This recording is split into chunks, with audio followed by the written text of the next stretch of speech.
Hi guys, welcome back to my YouTube channel. So today I'm going to review yet another work, masterpiece by my favorite author, that is Ruskin Bond, and it's a collection called Falling in Love Again. Now, as the name suggests, it's a beautiful collection of love stories written by Ruskin Bond, collection of both old and new stories. And this book is fairly recent. I think in 2013 it was published and it was bought out by Rupa Publications. And I bought this book last year in Missouri when I had gone to the Cambridge bookstore. Now, for those of you who don't know about the Cambridge bookstore, it's this very famous bookshop in Missouri, on the Mall Road, in fact, and the best place to buy Ruskin Bond books from. And if you want to meet Mr. Ruskin Bond, generally he used to come there at that bookshop every Saturday afternoon, I think, or evening, I don't remember, but every Saturday, where he used to meet his fans and you could get a signed copy of Ruskin Bond's books. Unfortunately, I think these days he's not coming to the Cambridge bookshop in Missouri because of the coronavirus situation. But I think if you call up the bookshop, you can find out maybe he will start coming out there soon once the situation improves. So Ruskin Bond is a very famous, world-famous Indian English writer, and Ruskin Bond was born in pre-independence India, and he loves India, and most of his writings, in fact, are based on India, and somehow they connected with the theme of nature. And Dehradun, known as Dehra in his writings, figures out a lot in Mr. Ruskin Bond's writings. And he has won so many prestigious awards in India, including the Padma Shri, the Padma Bhushan, and also the Sahitya Academy Award, which is the award, the famous award of Sahitya Academy, which is India's National Academy of Letters. So that was a bit of intro about Mr. Ruskin Bond. And now coming to this beautiful collection, Falling in Love Again. So as the name suggests, it's a collection of love stories written by Ruskin Bond, and not just stories, there are a couple of beautiful poems also in the collection. And I think if you are somebody who is new to Ruskin Bond and are just starting to read his books, then I would definitely recommend this collection to you. It's a very good collection to start because it has a combination of a lot of his famous stories such as Time Stops at Chambly, and it even has excerpts from his famous works, famous novels like The Room on the Roof, and also a famous novel called Delhi is Not Far Away. So it has extracts from his famous novels, and a lot of his famous short stories you can find in this collection. So this is an ideal book to start, I think, for somebody who wants to get familiar with Ruskin Bond's writing style, his works.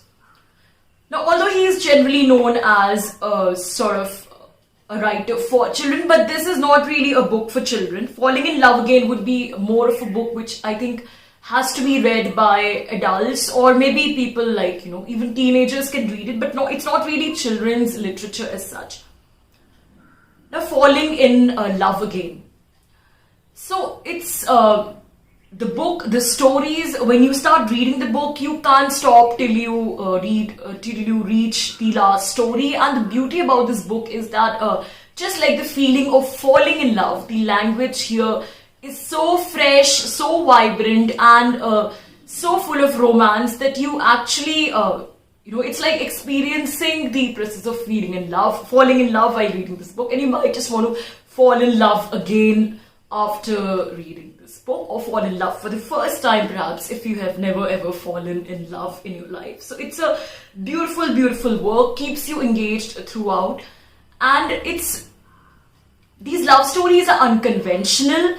And you don't get the typical tall, dark, handsome knight in shining armor kind of guy, hero figure with six-pack abs, where the story is pretty much, the plot is predictable in most of the love stories where the guy and the girl meet and then they fall in love and then everything happily ever after, like it happens in sort of chick lit kind of books or in Bollywood fiction. So in Ruskin Bond's love stories, the guy is not the knight in shining armor kind of figure. In fact, the hero is Kat's a very sorry figure. He's extremely self-conscious of the fact that he's not up to the expectations of the heroine. Maybe physically he's always considerably older, than the heroine, and he's somebody who is always in a state of self-doubt about his love, and self-doubt about the fact that he's capable of being loved. So the characters, Ruskin Bond's hero, is probably very relatable to a lot of guys, to a lot of common people, a lot of ordinary guys out there. And that's the beauty of these love stories.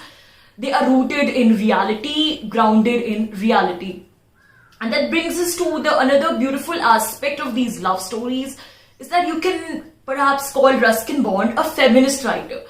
Because his female figures, the way he portrays his female figures, not just their physical beauty, but also, their whole personality, the way he sketches their personality with words, it's really commendable. Because you won't find that stereotypical portrayal of female beauty in his characters. They might be ordinary looking characters, but the force of conviction with which the writer portrays the magic of their personality, and the way their personality, even though they're simple looking, their personality and their eyes, their everything, the expressions, the way it is magical for the common person like hero who is falling in love with them, that Ruskin Bond portrays very well, and that's just so beautiful. And that's why I think he's a feminist writer, because he doesn't stereotype his heroines as just some kind of beautiful dainty creatures. But obviously, although because of the kind of time he's writing in, and he's operating in a certain context, so obviously all those sort of restrictions, limitations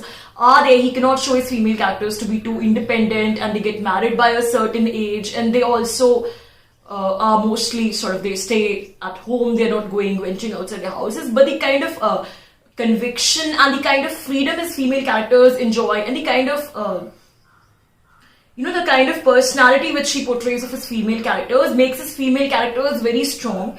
And you would know what I mean to say when you read these stories. I don't really want to talk about this story specifically, because I don't want to give the plot, but that's something so adorable about the love stories in Falling in Love Again.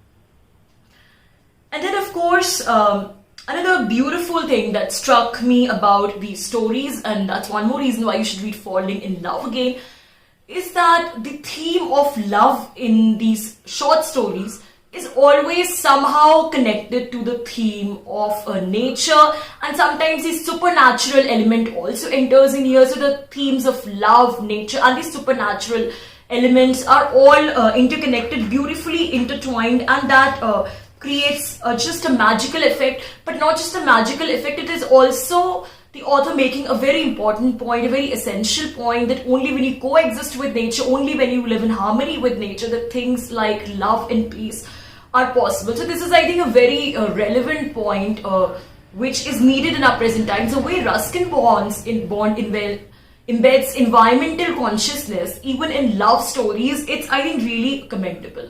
And you would know what I'm talking about when you read some stories like On Fairy Hill, which is literally the author, and it's about a place called Paritibba in Missouri, and the author literally having these dreams of little elves and fairies crawling all over his body, and then this dream breaks off and he finds out it was just a dream. But it's basically, there's a lot of element of the supernatural, but there's also a lot of element of the environment, nature, and environmental consciousness, you can say. And then there's this beautiful, cute little poem called The Message of the Flowers, in which the flowers, different flowers, and he's actually named all these flowers by the real names, they're having this little kind of imaginary dialogue, conversation between themselves. So you can see how beautifully the feelings of love and romance in this collection are embedded with nature, with the importance of nature, and with the importance of preserving nature. And another remarkable thing about the collection is that the protagonist here is falling in love with different people at different points of time in his life. So you see the younger protagonist, but then you also see a mature protagonist. So it's kind of progressing through the years. And sometimes in the same story, the protagonist is progressing through the years. So that's a wonderful thing. And that brings me to almost to the end of the review. And I think that's the most beautiful thing about Falling in Love Again. These short stories is that, unlike, as I said before also, unlike a typical love story, the love is not realized.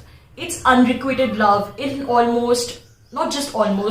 these stories. The lover is like a phantom who either disappears, or basically the love of the protagonist, the love of the hero is never realized in any of these stories. But still, after reading these stories, you don't feel depressed, you don't feel negative, dejected, but you feel, there's a wave of sort of, I don't know, it's a very strange thing, but that's the sensation you get in these stories. Even though the love is unrequited, the love is not realized, but the way love touches the chords of his existence, of the protagonist, the same way love touches the chords of your existence as well.